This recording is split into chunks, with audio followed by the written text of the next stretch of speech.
Presidente Alberto Fernández, gracias por recibirnos aquí en la Quinta de Olivos. Al contrario. En este lugar pronto va a estar Javier Milei, así que antes de empezar a hablar de usted, quisiera hablar del próximo presidente. ¿Qué significa que el liberal haya sido elegido justamente el primer mandatario de Argentina y que vaya a ser él el que comande los destinos del país? ¿Qué significa para usted? No, yo soy un hombre de la democracia, es la decisión de la mayoría del pueblo argentino. Así lo tomo y así lo respeto. Y más allá de que mis diferencias ideológicas y conceptuales con él son muy grandes, es la decisión del pueblo y así lo tomo. Y ojalá que él acierte en las políticas que impulsa, porque si a él le va bien al pueblo argentino, que es lo único que me importa. Que Milei vaya a ser el próximo presidente quiere decir que el Frente de Todos, renombrado Unión por la Patria, no le alcanzó con lo que hizo en estos años para revalidar justamente su mandato. ¿Por qué cree que fue así? ¿Cuál es la explicación más profunda de que haya ganado Milei? Milei ganó porque la gente lo votó en su mayoría. Y sobre ese punto no hay apelación posible, es simplemente eso. Y en una democracia así debe ser y hay que respetarlo. Y después están todos los análisis que uno puede hacer. A nosotros nos tocó gobernar en 4 años muy adversos y con un país de una debilidad extrema. O sea, nosotros llegamos al gobierno, no hay que olvidarse, con un país que estaba en recesión, con un país con una caída del consumo muy grande, con un país donde habían cerrado 23.000 pymes, con un país que tenía casi 10 puntos de desocupación, con un país que tenía 54 puntos de inflación, con un país que tenía 150.000 millones de dólares de deuda que a partir de los años siguientes tenía que empezar a pagar y que eran de imposible cumplimiento. Solamente hay que acordarse que en el año 2021 y 2022 la Argentina tenía que pagar casi 40.000 millones de dólares al Fondo Monetario Internacional. Era todo de imposible cumplimiento. En ese contexto empezamos a gobernar y después sucedieron una tras otra lo que yo digo las tragedias de la humanidad. La primera gran tragedia, la pandemia, que afectó a todo el mundo, que se llevó 15 millones de vidas en el mundo y que en la Argentina tuvimos que enfrentarlas en situaciones también muy adversas, porque la enfrentamos sin crédito, sin recursos, sin un sistema de salud funcionando, porque el gobierno que me precedió hasta había cerrado el Ministerio de Salud, con un problema de empleo, de desempleo creciente, y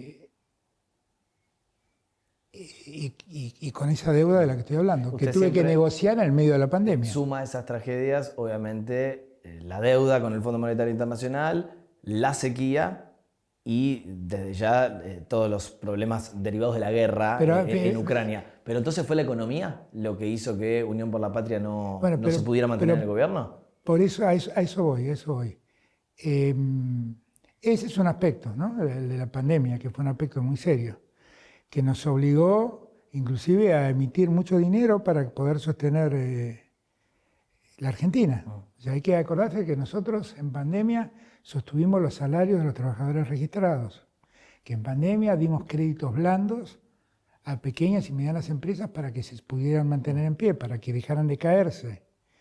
Que en pandemia dimos créditos blandos a los consumidores para que el consumo no se cayera, porque la Argentina estaba realmente muy mal económicamente. Y así nos ocupó el año 2020, y ese año 2020 dejó un resultado de 9 puntos de la caída del Producto Bruto. Ahora, a partir del año siguiente empezó una recuperación económica muy fuerte,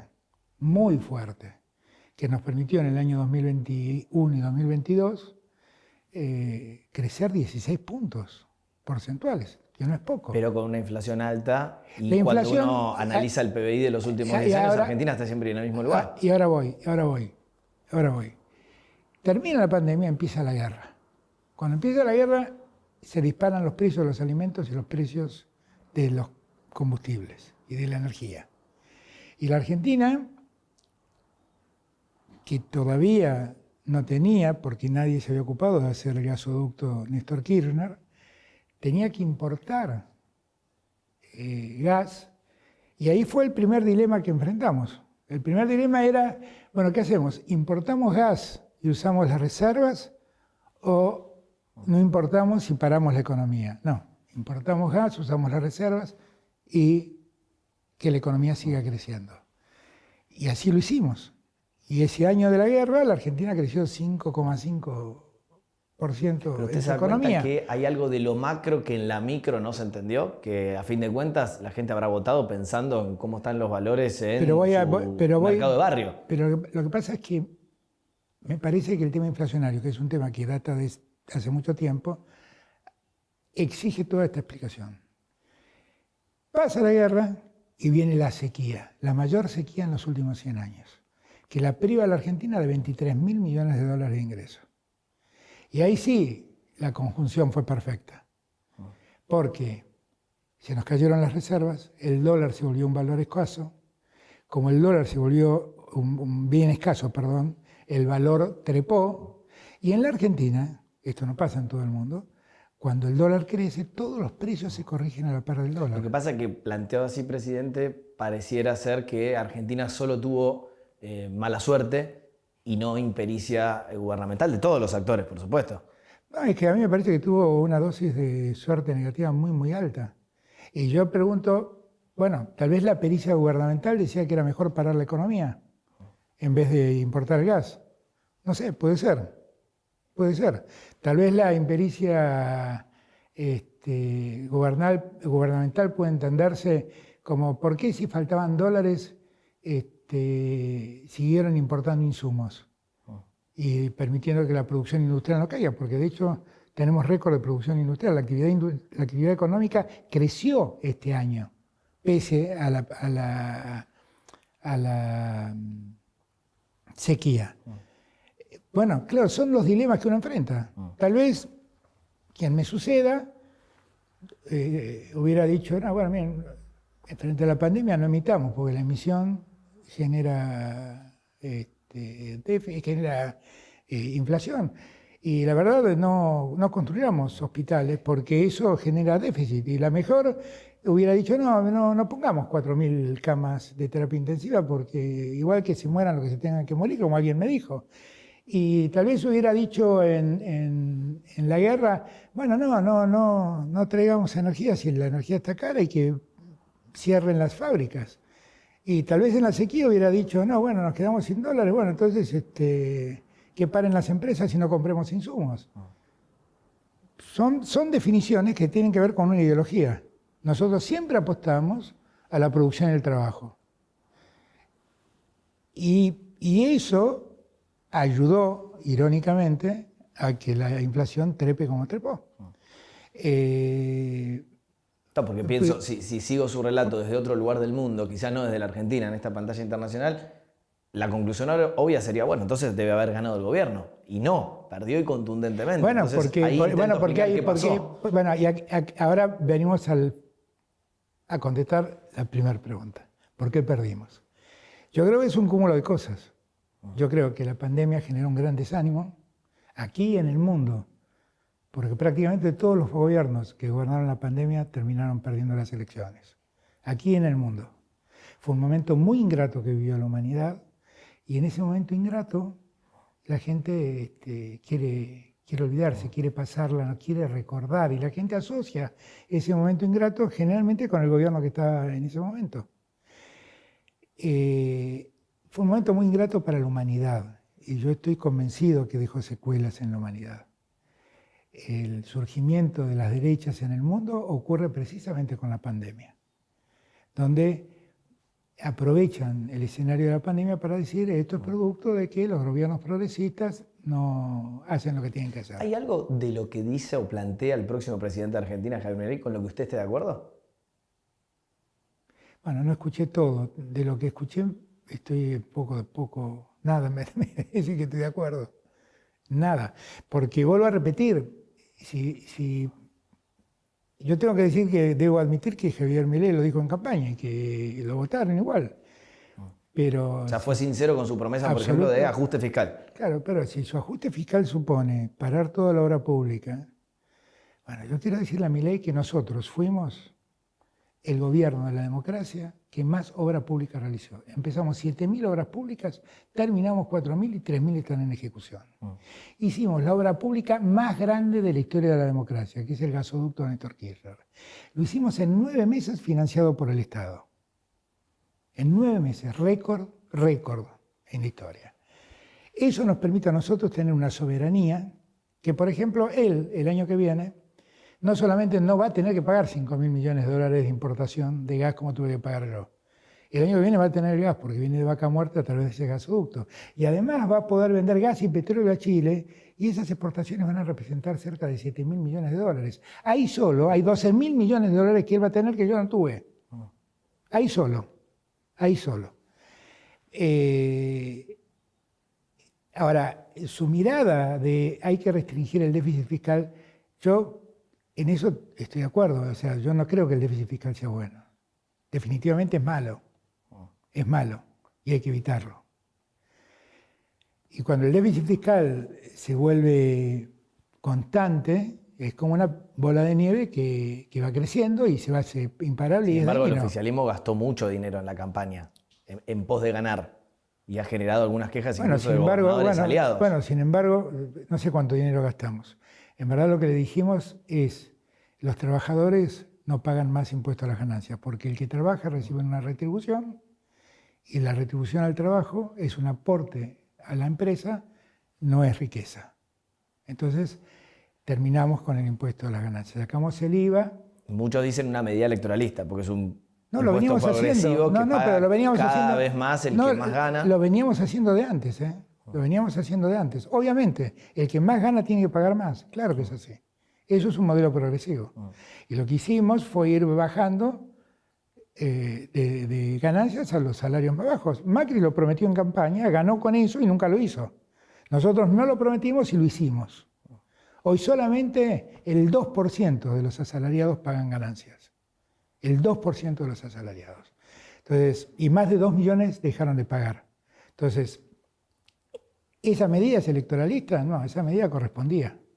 Esa medida simplemente correspondía. Yo traje para dialogar como disparadores algunas fotos. Esta es su asunción. Sí. El Alberto Fernández de hoy, que está dejando el gobierno, ¿qué le diría? ¿Qué consejo le daría a este Alberto Fernández que todavía tiene todo el gobierno por delante? Yo te lo contesto, pero me gustaría dejarte un detalle antes de terminar.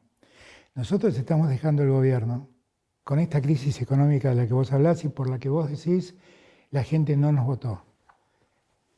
Pero nos estamos dejando el gobierno habiéndole traspasado más de 230.000 millones de pesos a todas las provincias argentinas para que paguen el aguinaldo a todos los empleados del país. Y además le estamos dejando en caja del Estado 1 billón de pesos al gobierno que viene. Porque todos estos son datos. Yo siempre fui enemigo de los relatos y por eso muchos me dicen, no, vos debiste haber construido un relato de lo que hiciste. Y a mí no me gusta porque el relato tiene una parte ficcional. Todo esto que estoy diciendo son datos. Son datos. Son datos. Está bien, obviamente cualquier persona podría responderle con otros datos como la inflación, como la pobreza, como la bola del Elite. Pero si yo no lo estoy negando. No, que quizás anula esos méritos. No, pero yo no lo estoy negando. Que usted está no lo estoy negando. Lo que sí digo es que con inflación, con el Elite, con no sé qué. Pobreza, la Argentina hoy tiene 37 meses consecutivos de empleo registrado, de creación de empleo registrado. 1,5 millones de nuevos puestos de trabajo. Esos son datos. Y ocurren en simultáneo con esto que estamos hablando. Y que hay inflación, pero jamás interviene para que las paritarias se cierren. Y las negociaciones paritarias siempre funcionaron. Entonces, el dato de la inflación es un dato. Y claro que a la gente le duele y claro que castiga el bolsillo de los que trabajan. Y te contesto la pregunta, porque si no, no va a quedar sin contestar. Ese Alberto Fernández venía con una ilusión que era terminar con la grieta. Y no pudo. No pudo. Y la verdad es que eso es una gran frustración para mí. Que no hayamos podido poner a todo el pueblo argentino en la senda de crecimiento, en la senda del trabajo, en la senda de la producción, en la senda de la enseñanza del valor de la educación pública, del valor de la salud pública, y que dejemos de discutir cosas para la gente pueriles que realmente dividen mucho a la sociedad. Ese pesar me queda, no haber podido terminar con la grieta. Hablando de grieta, usted dijo, y se escuchó mucho aquí en la República Argentina, pero también en la región, en el mundo, nunca más me voy a pelear con Cristina Fernández de Kirchner. Y de hecho tengo una foto que marca cuando, bastante al inicio del gobierno, terminaron peleados. Eso es en los 100 años de YPF, después del 2021. Pero desde el inicio esa relación no fluyó. No, evidentemente ahí algo falló, pero yo no me peleé con Cristina. Yo no me peleé con ¿Ella Cristina. se peleó con usted? No, yo creo que tenemos diferencias y que el problema es que nosotros planteamos las diferencias y tal vez somos más vehementes que otros. Pero yo no me peleé con Cristina.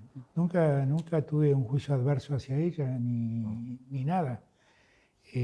Sí, está claro, tenemos miradas diferentes. Las tuvimos y las tenemos, claramente. Pero eso no quiere decir que nos hayamos peleado.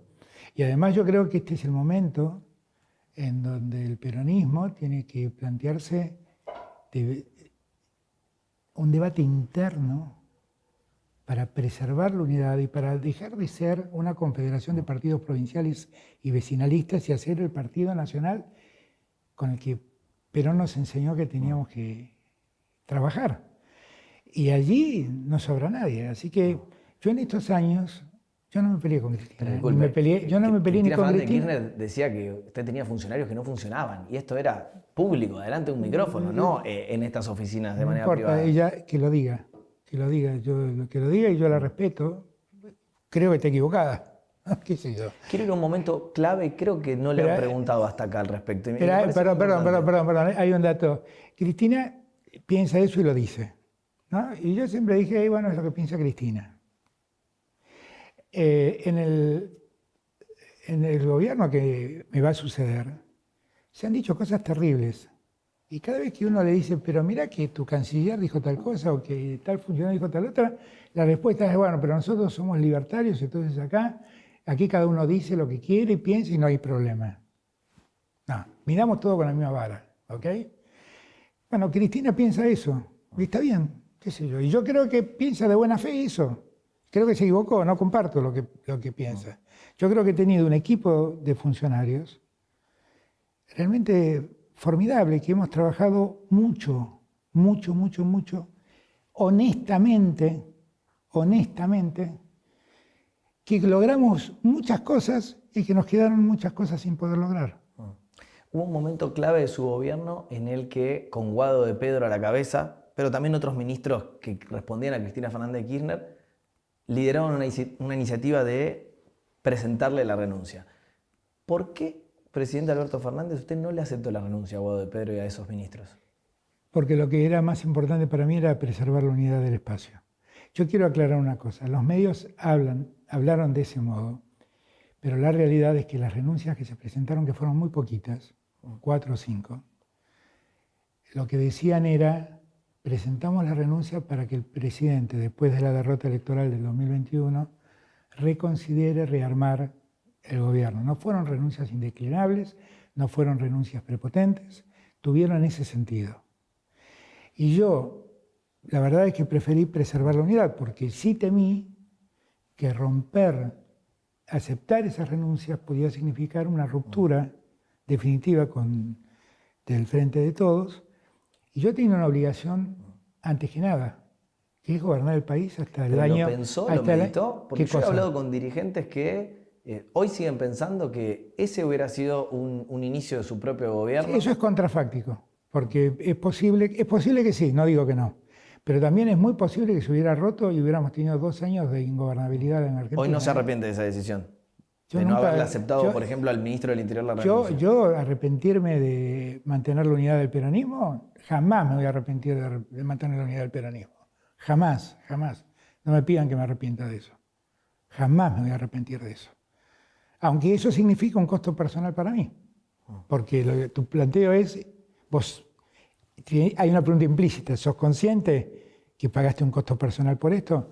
Y bueno, puede ser que haya pagado un costo personal, pero la verdad es que Finalmente, yo creo en la política como un proyecto colectivo y todos somos actores pasajeros en la política. Me animo a decir más, hay quienes piensan, incluso dentro del peronismo, que era un ejercicio peligroso incluso para la sociedad y la economía. Por ejemplo, una vicepresidenta esmerilando o criticando muy fuerte a quien era su ministro de Economía, Martín Guzmán saliendo rápidamente y generando una crisis económica de la que quizás nunca se recuperaron. Eso es cierto, pero también es cierto que, bueno, de eso cada uno deberá responder ante la historia qué responsabilidad le cupo. Yo lo que sí sé es que yo siempre preservé nuestra unidad y para mí fue más importante que nada. Y que era muy consciente que nuestra ruptura hubiera hecho ingobernable el país. Pero ¿sabe lo que me llama la atención? Que usted mantuvo la unidad, según sus propias palabras, y sin embargo hoy en el gobierno nadie es amigo de nadie. No es así. Si usted me dice mantuvo la unidad, pero no hoy así, se no. van Nos vamos con el 45%. como un espacio espalda contra espalda, no está pasando nos eso. vamos con el 45% de los votos. No es así. No es así. Y no nos alcanzó, claramente no nos alcanzó. Pero no es así.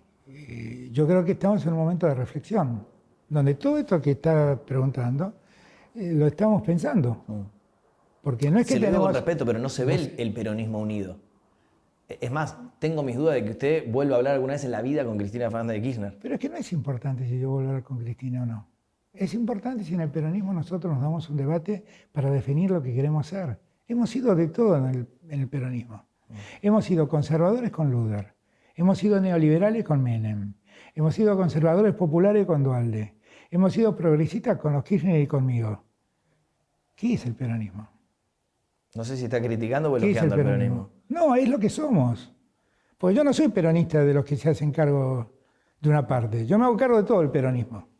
De todo, de sus aciertos y de sus errores. Me hago cargo de todo. Ahora, creo que tras la muerte de Perón nos debemos un debate, porque nosotros nacimos en un partido que fundó un personaje único e irrepetible que se llamó Juan Perón, que fue un enorme caudillo, que supo contenernos a todos, a los que pensábamos tan distintos. Y muerto Perón, el peronismo una y otra vez trató de buscar el Perón de reemplazo, y no hay un Perón de reemplazo. Y como Perón era mucho más inteligente que todos nosotros juntos, nos dijo, miren muchachos, la organización vence al tiempo, el tiempo me va a vencer a mí, yo me voy a morir, organícense. Y lo que nos estaba diciendo es, dense una democracia para saber quiénes son mis sucesores, quiénes siguen mi tarea. Y nosotros eso no lo hemos hecho adecuadamente. Y eso es lo que creo que ha llegado a la hora de resolver. O sea, yo no quiero ser parte del peronismo que puede mirar con simpatía a un gobierno de extrema derecha como el que me va a suceder. No quiero, eso no es el peronismo, pero a mi juicio. Mi punto, que es que no pareciera igual el peronismo estar unido, pese a su decisión de, citando sus palabras, intentar mantenerlo unido. No, el peronismo está unido en la diversidad que tenemos. Lo que sí no hemos logrado es una unidad de criterio, pero el peronismo está unido en la diversidad que tenemos. Eso es así, si no, otro hubiera sido el resultado. Después de la salida de Martín Guzmán, su ex ministro de Economía, y del interinato de Silvina Batakis, llegó esta otra foto. Sergio Massa, sí, que en el último tiempo no solo fue el candidato del oficialismo, sino que algunos decían que había sido una suerte de presidente en la sombra. ¿Fue así? ¿Usted por qué se corrió del foco de la escena? No fue así. Yo interpreté, cuando resolvimos que Sergio sea el candidato de la unidad, yo resolví darle a él el protagonismo que necesitaba un candidato. Y lo acordé con él. Yo no le voy a reclamar a él lo que yo acordé con él. Pero todas las medidas que se tomaron fueron medidas que firmé yo y que previamente habló conmigo y que previamente yo estuve de acuerdo. Por eso, esa idea de que dijeran, ¿dónde está Alberto? ¿Está desaparecido? ¿Dónde está? Escuchó eso, por supuesto. Sí, obviamente, si todos los medios se encargaron de escribirlo, porque todos los medios estaban en contra nuestro. Está clarísimo que es así. Pero la realidad es que no tengo nada que reclamarle a Sergio. Sergio hizo una gran campaña, hizo un enorme esfuerzo, y lo que hizo, lo hizo en acuerdo conmigo. ¿Usted pensó realmente en presentarse a la reelección? ¿En algún momento lo meditó? En algún momento lo pensé por pedido de los compañeros. Yo quiero aclarar que yo siempre estuve en contra de las reelecciones. Para mí fue una mala idea de la Constitución del 94 haber puesto la reelección. la sacaría eventualmente? Yo definitivamente cambiaría el sistema. También terminaría con las elecciones intermedias. También haría un sistema para que simplifiquemos el sistema electoral argentino. Alguien me dijo ayer que en mi mandato tuve 30 y pico de elecciones. Claro, es muy difícil gobernar con un sistema así. ¿Extendería también el periodo presidencial 6 años No, como antes? yo no sé, yo haría algo parecido a lo que hacen los uruguayos, que es que llega el presidente con un grupo de diputados y senadores y se quedan 5 años y se van todos juntos. Y no hay interferencias ni disputas electorales en el medio que realmente hacen más difícil la elección. Y no tienen reelección. Y no tienen reelección. Y yo creo que la no reelección es muy valiosa porque permite el recambio dirigencial. Y yo creo francamente en eso. Quiero aclarar que yo renuncié en el año 95 al gobierno de Menem y uno de los argumentos que explicité fue ese, que yo no estoy de acuerdo con las reelecciones. Antes de pasar a la agenda internacional, no quiero dejar de preguntarle cuál cree que fue su principal acierto y su principal error en este gobierno que termina. Es una pregunta que todos me hacen y me parece tan antipática porque me pone en un lugar incómodo. Seguramente cometí muchos errores, muchos. Y la realidad es que los cometí honestamente, creyendo estar haciendo lo correcto. Me atribuyen errores que para mí son aciertos. Por ejemplo, el haber dado marcha atrás con el tema Vicentín, porque me dejé llevar por una información inicial que me impulsó a expropiar una empresa y cuando me descubrí lo que estaba pasando en esa empresa, dije, voy a gastar mucha plata de los argentinos para salvar a un grupo de accionistas que son unos bandidos. Y retrocedí. Muchos esa acción de retroceder lo vieron como una actitud timorata. Para mí fue un acierto. Para otros fue un error, pero para mí fue un acierto. Fue un error que en plena pandemia, en el cumpleaños de Fabiola, hayamos hecho el brindis que fue tan famoso. Fue un error. Y esa es toda mi responsabilidad. Toda mi responsabilidad. En ese contexto, y se lo pregunto esto porque tuvo mucha repercusión internacional también, hubo una suerte, o así se lo llamó, de vacunatorio VIP. El vacunatorio VIP yo creo que es una cosa absolutamente injusta con Ginés. En verdad... ¿Con quién era su ministro de Salud? Con quien era mi ministro de Salud. En verdad, las personas allí vacunadas eran personas que debían recibir la vacuna, porque eran gente todos mayores de edad, que estaban en una situación de mucho riesgo y que necesitaban recibir la vacuna. Y que Ginés, solo por un hecho de tratar de hacerle más fácil el problema a esas personas, en vez de mandarlos al hospital Posadas, decidió hacerlo en el Ministerio de Salud. Pero la foto de aquí mismo, en la Quinta de Olivos, más lo que se llamó vacunatorio VIP, ¿no echó por la borda todo el esfuerzo que quizás honestamente el gobierno estaba haciendo? Puede ser. Lo que también quiero decir es una cosa, y ya he pedido disculpas públicamente, y la verdad es que fue un error mío, pero cuando yo digo que caí en el error honestamente, lo digo porque ese día, en este lugar, habían circulado 70, 80 personas, porque este lugar era la casa de gobierno. La Argentina estaba aislada, pero el gobierno tenía que seguir funcionando. Y yo la verdad no tomé dimensión de lo que estaba pasando.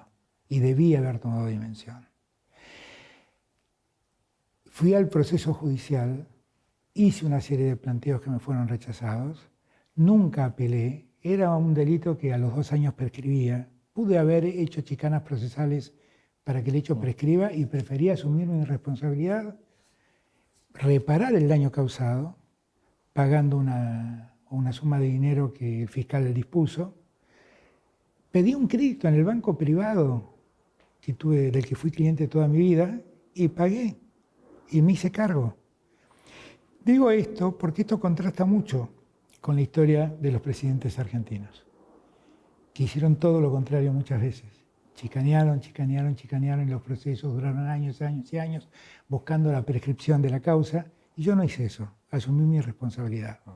Con lo cual creo que en verdad eso se usó mediáticamente y se usó mucho por la oposición para deslucir un trabajo que en el mundo es reconocido. La Organización Mundial de la Salud pone a la Argentina como un modelo de cómo se trabajó en la pandemia. Bueno, también se criticó la supuesta cuarentena más larga del mundo eso es con mentira. parate de Sí, pero industria, de claro, pero movimiento eso es laboral. Nacho, eso es una mentira absoluta. No fue ni la cuarentena, no hubo cuarentena en Argentina, hubo aislamiento, que es otra cosa, no hubo cuarentenas, y es mentira que haya sido la más O larga sea, del usted mundo. volvería a hacer ese aislamiento Y bueno, lo volvería a hacer porque así como se dio. lo que la Organización Mundial de la Salud decía que había que hacer en una situación de absoluta incertidumbre. Porque el día después todos sabemos cómo se gana el partido, ¿eh? Pero el día previo es muy difícil saber cómo se gana. Y cuando pasó la pandemia fue un hecho horrible que no se lo decía a nadie, y menos gobernando, porque era caminar en un pantano. Nadie te decía qué tenías que hacer. Nadie sabía lo que había que hacer. Yo me acuerdo que la llamé a Merkel, que ya llevaba un mes de pandemia cuando llegó a la Argentina, y Merkel me dijo, mire, esto es un problema, se ha desatado un problema enorme. Lo único que le puedo recomendar es lo que me recomiendan a mí. ¿Qué le recomiendan? Volver a la medicina de la Edad Media. ¿Y eso qué significa? Que nos aislemos todos porque este es un virus que en cuanto uno ve al otro, el traspaso es mortal. Y ese fue el consejo que me dio Merkel. Y ese consejo me dieron todos los infectólogos, porque yo soy un abogado, yo no conozco del tema. Y armé un grupo de infectólogos, los más importantes de la Argentina, de Sudamérica. Estaba la presidenta de la Organización Panamericana de la Salud, y todos me recomendaron eso. No es que yo, porque si no parece que yo tuve un capricho que fue encerrar a los argentinos. Si sigo esa línea de los gobiernos cuidando a su población en uno de los periodos más oscuros de la historia, que es la pandemia, ¿por qué hay una suerte de nueva oleada de derechas en distintos puntos del globo? Y porque la derecha usó eso como una restricción a la libertad. Hay que acordarse. Pero la derecha nació quemando barbijos, diciendo que las vacunas eran un negocio de Bill Gates. Así nació la derecha, en todo el mundo. Así nació. Aquí daban vuelta en auto y decían que éramos el gobierno de la infectadura. Y decíamos que éramos unos dictadores porque cuidábamos la salud de la gente. Bueno, la gente con algo conectó porque, por ejemplo, aquí ganó Javier Milei. Y sí, por eso digo que algo alteró a la gente. Sí, por eso algo alteró a la gente. ¿Qué relación queda hoy entre Argentina y Estados Unidos y qué se imagina de nuestra relación ahora con Javier Milei presidente? Bueno, no lo tengo muy en claro porque Milei se presenta como un trumpista, como un hombre cercano a Trump. Yo tuve una muy buena relación con el gobierno de Biden, tengo mucho respeto por el presidente Biden. Cuando necesitamos ayuda del presidente Biden, la tuvimos en la negociación con el fondo. Le ha tocado un tiempo muy difícil. A él no solo tuvo que soportar parte de la pandemia, sino que también tuvo que soportar la salida de Afganistán, la guerra de Ucrania, el conflicto de Israel. Tengo mucho respeto por él y yo creo que Argentina tiene que tener con los Estados Unidos una relación madura, de respeto, y tratar de cooperar en lo que podemos cooperar. ¿Debería el Fondo Monetario Internacional renegociar una vez más el acuerdo que tiene con Argentina? Sí, porque hay un artículo que yo hice incorporar en el acuerdo que dice que cuando la situación económica se altera por razones no atribuibles a las políticas del gobierno, el acuerdo debe ser revisado. Y la verdad que nosotros soportamos la guerra, que alteró nuestras importaciones de gas, y después la sequía, que nos privó de casi un 25% de nuestras exportaciones. Y por lo tanto debería revisarlo, claro que sí. La última vez que nos... Perdón, lo firmó además. Es más, en ese artículo, que es el artículo 11, si no me equivoco, yo escribí el primer párrafo y Cristalina hizo un segundo párrafo donde dice que debe entenderse que esas situaciones de excepción incluyen a los hechos que se produzcan como consecuencia de la crisis climática, la sequía. Con lo cual el fondo definitivamente debería revisar y ser más flexible con la Argentina. Como legado internacional y bajo el paraguas de lo que usted muchas veces ha nombrado, incluso lo hablamos en alguna cumbre de las Américas en Los Ángeles, en Estados Unidos, bajo el paraguas del multilateralismo, ¿usted se arrepiente de haber tenido cierto vínculo cercano con Cuba, con Venezuela, con Nicaragua? Con Nicaragua no tuve ningún vínculo. No me pongan a mí en el mismo paquete que ponen los cubanos que viven en Miami. A ese país lo separa. Yo con Nicaragua no tuve ningún vínculo. Es más, retiré embajadores en su momento. No, con Nicaragua no tuve ningún vínculo. ¿Y con Cuba y Venezuela? Con Cuba y Venezuela fui solidario y sigo siendo solidario por el bloqueo económico que padecen. Porque yo creo que los bloqueos económicos no castigan a gobiernos, castigan a pueblos. Y los cubanos que se quieren ir de Cuba, se quieren ir porque no se puede vivir en Cuba. Y entre otras cosas no se puede vivir en Cuba por el bloqueo. Y los venezolanos que emigraron de Venezuela, emigraron porque no se puede vivir en Venezuela. Y entre otras cosas no se puede vivir en Venezuela por el bloqueo. Y lo que tenemos que hacer en todo caso, si en Venezuela la convivencia democrática está afectada, es hacer lo que yo hice. Sentar a las partes de Venezuela a que dialoguen y encuentren una salida democrática. Y yo lo hice. Lo hice en el grupo de contacto, lo hice con México, lo hice con Macron, lo hice con Petro. ¿Y se imagina que esto puede seguir? Porque viene un gobierno que hasta hace instantes decía que no iba a tener relación con Brasil y con China, por ejemplo. Bueno, no sé, yo hablando puntualmente del tema de Venezuela, yo quiero que Venezuela tenga unas elecciones gubernamentales generales para el gobierno nacional limpias, transparentes y que gane el que tenga que ganar. En Venezuela se eligen primero los alcaldes, después los gobernadores, y la verdad es que la oposición ganó muchos lugares, con lo cual evidentemente el proceso electoral fue transparente y nadie se quejó del proceso electoral. Pero insisto con esto, ¿se podrá mantener el multilateralismo en un gobierno de Javier Milei? Yo cuando hablé con él, que hablé de muy buen modo y fue una reunión definitivamente tranquila, sin malos momentos. Y yo le expliqué a él la importancia del multilateralismo. Se lo expliqué. ¿Entendió? Y yo espero que lo entienda, porque la verdad es que seguir creyendo que en el mundo existe el comunismo es algo casi ridículo. El O sea, comunismo ¿cree que no va a más. terminar rompiendo las relaciones con China, por ejemplo? Bueno, es que si rompe relaciones con China, tratar de comunista a Lula es una cosa realmente Lula difícil de debería venir a entender. la asunción de Milei porque fue invitado primero Jair Bolsonaro. Bueno, yo no sé, eso es un problema de Lula. Todos saben mi amistad con Lula, mi cariño con Lula. Es una amistad personal, tengo un vínculo personal con él y por lo tanto no voy a opinar porque es una decisión de él. ¿Por qué Alberto Fernández no fue finalmente a ver al Papa antes de terminar su mandato? Porque tenía el tema de la transición. Y el Papa justo fue internado el fin de semana previo y decidí postergarlo. Inclusive se lo comuniqué a él. Le dije, vamos a esperar después del diciembre, si yo lo único que quiero es saludarlo, darle un abrazo, agradecerle todo lo que hizo por Argentina. El Papa hizo mucho por Argentina en silencio. Y yo quiero quiero que lo sepan los argentinos. Y quiero yo agradecérselo personalmente. Y quedamos que después del 10 de diciembre lo iba a ver como alguien que lo quiere, lo respeta y lo reconoce como el principal líder moral del mundo. ¿Lo sorprendió que lo haya llamado el Papa Francisco a Javier Milei después de haberlo llamado el representante del maligno en la tierra? Lo conozco al Papa, tiene una grandeza enorme. O sea, que no lo sorprendió. No. Tiene una enorme grandeza el Papa. Pues vuelvo a repetir, para mí es el líder moral más importante que tiene el mundo. Con lo cual no me sorprendió. ¿Qué viene para su futuro y cómo cree que lo van a recordar los famosos libros de historia que tanto citamos todos? No sé. Yo lo que quiero es que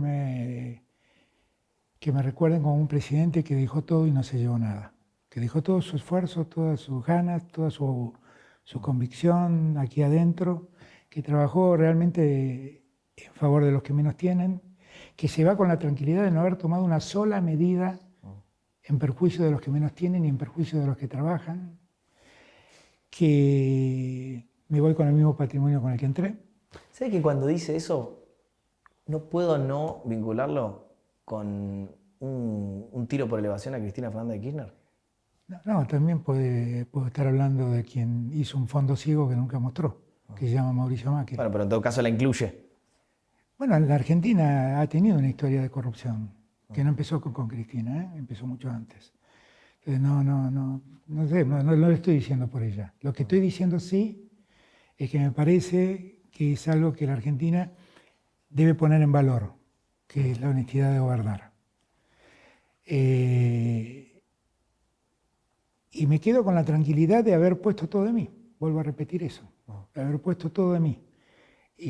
Creo que la historia va a poner en valor que hicimos 140.000 viviendas, que hay 90.000 viviendas en construcción, que hicimos 7.000 obras públicas enormes, como el acueducto del Impenetrable o como el gasoducto Néstor Kirchner, que cambiaron la vida de millones de argentinos, que federalizamos la hidrovía, que federalizamos el país, porque la inversión en ciencia y tecnología, hoy el 80% de esa inversión va al interior de la patria.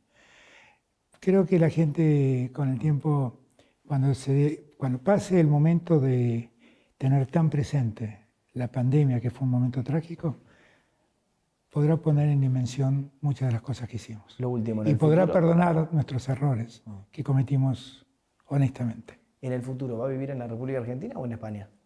No, yo voy a vivir en Argentina. Cuando yo decidí no competir por la reelección, yo quiero decir que antes de ser presidente, 10 años di clases en España. Entonces, algunas de las universidades donde di clases se contactaron conmigo y me dijeron, nos gustaría que estés acá. Y lo que estoy pensando es tomar unos meses, descansar unos meses en España, empezar una tarea académica y otras cosas que me han ofrecido, editoriales, productoras, empezarlas. Pero yo de la Argentina no me voy nunca, este es mi país, lo amo, no sé cómo vivir en otro país, no me lo imagino. Soy de esos turistas que se van un mes y a los 10 días extrañan Argentina. Presidente, muchísimas gracias por este tiempo. Al contrario, Nacho, gracias.